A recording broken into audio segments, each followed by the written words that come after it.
Good morning, kids. Welcome back to the accountancy classes. Today we will solve the next question of your NPO chapter, that is 46th one. Now in this one again you have to prepare income and expenditure account. Here receipts and payment account is given to you and some additional information. Let's see how it will be prepared. See, in the receipt side they have given you, see here it is given balance BD, that is cash balance. It will be not shown in the balance sheet. It will be not shown in the income and expenditure account. It will be shown in the balance sheet. Donation for building. Here it is for a specific nature or is for a specific purpose. Then it will be shown in the balance sheet. ये balance sheet में show होगा. Donations, ये journal donation है, ये आएगा income and expenditure account में. जो government grant है, ये specific purpose के लिए है, ये नहीं आएगा, ये भी बैलेंस शीट में जाएगा. Then it will also not come. Life membership balance sheet में जाएगा. मैच फंड बैलेंस शीट में जाएगा. लेकिन यहाँ पे मैच एक्सपेंसेस भी दिया है. मैच एक्सपेंसेस 90,000 है और मैच फंड 80,000 दिया है आपको. ठीक है, तो इसका जो डिफरेंस है वो आएगा इनकम एंड एक्सपेंडिचर अकाउंट में. Okay, that we will see at the time of completing that और preparing the income and expenditure account. Then subscription आएगा, लॉकर रेंट आएगा, इंटरेस्ट ऑन इन्वेस्टमेंट ये भी आएगा. सेल ऑफ फर्नीचर, इसमें book value दी है आपको 80,000 और उसकी सेलिंग अमाउंट दी है, मतलब कि रिसीव कितना हुआ है 1 लाख. इट मीन्स जो डिफरेंस है वो शो होगा एज अ प्रॉफिट और loss. So here you can evaluate that it was of 80,000 and they got 1 lakh rupees for the same. So it means there is a profit of 20,000. So it will be shown as a income side. Okay. Then entrance fees. Yes, it will be shown. Here the difference will be shown. Now here at the payment side there is building. It will be asset, तो ये show नहीं होगा.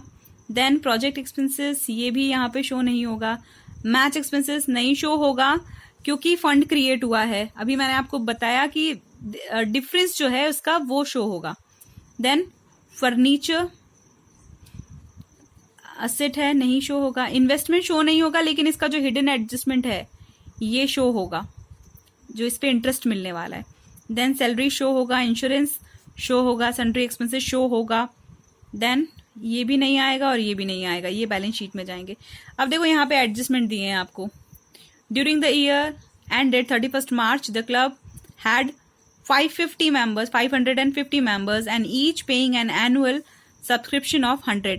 It means 550 members हैं और वो 100 rupees देंगे. ठीक है, तो कितना आना चाहिए? 5,500. इट मीन्स 55,000 है ना. और यहाँ देखो सब्सक्रिप्शन में कितना अमाउंट दिया है 52. तो 55 मिलना चाहिए था लेकिन 52 ही मिला है, 52,000 मिला है.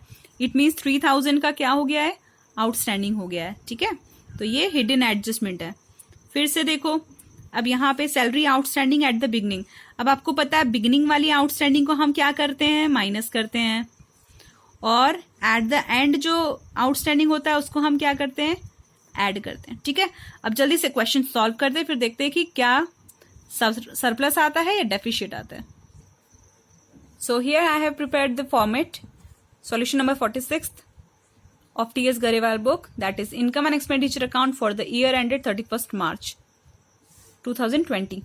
Expenditure, this is the expenditure side, this is the here amount. ठीक है, तो ये amount, फिर income and here again amount side. Now we will post the values. अब हम entries करना start करेंगे. सबसे पहले we will start with the additional information, that is adjustments. इससे begin करेंगे. तो पेमेंट साइड में नहीं, सब्सक्रिप्शन सबसे पहला आपका एडजस्टमेंट है सब्सक्रिप्शन का. तो बाय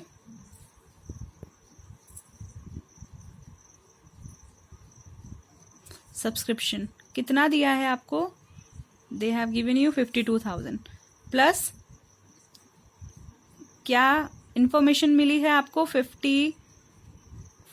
550 मेंबर्स को 100 रुपीज के अकॉर्डिंग देना चाहिए था, दैट इज 55,000। मिला कितना है, तो remaining is outstanding subscription of 3,000. So now at the outer column you will write 55,000. Okay, first वाला हो गया. देन सैलरीज, अब सैलरी कहाँ आएगा, एक्सपेंस साइड में. So here you will write 2 salaries. ठीक है, सैलरीज कितना दिया है आपको, 70,000. ठीक है, इसमें आप सबसे पहले क्या करोगे, इस साल का जो आउटस्टैंडिंग है करंट ईयर वाला आउटस्टैंडिंग एट 31st, और you can write closing outstanding. Okay, so that is of 5,000. Then it is 75,000.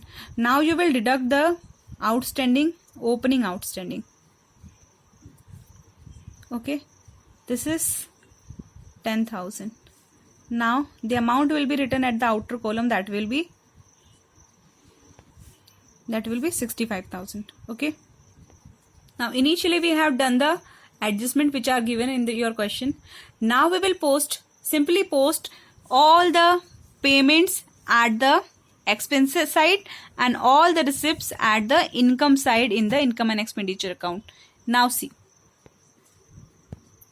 so building it will be not written, project expenses नहीं लिखाएगा, match expenses अब देखो, here you will write as match expenses. They have given us match expenses of 90,000 and match fund which is available to us, that is 80,000. I taught you previously, अगर match expenses कम होते और match fund ज्यादा होता तो वो capital में show होता, balance sheet में शो होता और वहीं से डिडक्ट हो जाता. But here the match expenses are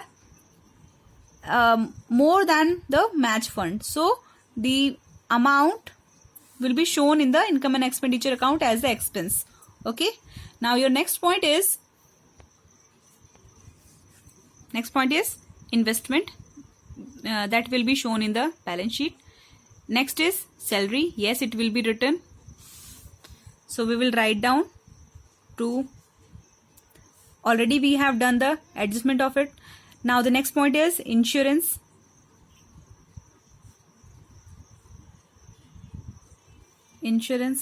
That is of 3,500. Then next is to sundry expenses, that is of 4,700. Next there is balance of cash, that will be not shown in the income and expenditure account. Then again it is not shown in the income and expenditure account. Now we will post all the receipts item at the income side. See, balance CD, it will be not shown. Donation for building not shown. Donation, it is journal donation, that will be shown in the income side of the form. So we will write here as the donation. Donation is of 50,000. Now the next is government grant, that will be not shown. Life membership fee nahi show hoga. Then match fund, we have adjusted that. Subscription we had done. Locker rent, it will be written, yes, by locker rent, that is of 4,000. Now next is by interest on investment. Now see kids, again there is a hidden adjustment. interest on investment that is of 10,000. But here it is given 10% investment, 1,60,000 purchased on July 19. Okay, इसके according 9 months का होता है आपका investment, ठीक है, उस पे आपको 9 मंथ पे इंटरेस्ट मिलेंगे. सो उसके अकॉर्डिंग आपका जो अमाउंट बनता है दैट इज ऑफ 12,000, है ना. But they have given us only 10,000. It means 2,000 का क्या हुआ, आउटस्टैंडिंग हुआ. ठीक है, now see the solution. See, interest received that is 10,000, but it should be outstanding interest that is 2,000. see here, ये होता है 1,60,000 का 10% by 9/12. जुलाई में परचेस किया था, जुलाई से मार्च तक 9 मंथ होते हैं, तो ये टोटल कितना आना चाहिए था, दैट इज 12,000. ठीक है, आना इतना चाहिए था, बट इतना नहीं मिला हमको, ओनली 10,000 वी गॉट. तो at the outer column it will be 12,000 and here we will write 2,000 as a outstanding interest. Okay, now the next one is here to sell a furniture. Furniture को sell करने पे आपको profit मिला है. ठीक है, so what you will do, by sell of furniture that is profit. कितना है, 20,000 है. 20,000 कहां से आया, 80,000 उसकी बुक वैल्यू थी, 1 लाख आपको रिसीव हुआ, 20,000. Okay, now we had done all the नहीं, एक और बच गया, by entrance fees. Entrance fee, okay, it is 50,000. So it is completed. अब ये पूरी तरीके से हमने सारी एंट्रीज कर दी हैं. Now what we will do the grand total. अब ग्रैंड टोटल करो दोनों ही साइड्स का. So we will get the grand total 1,91,000. So here also we will write 1,91,000, and for balancing it we will get the amount that is of surplus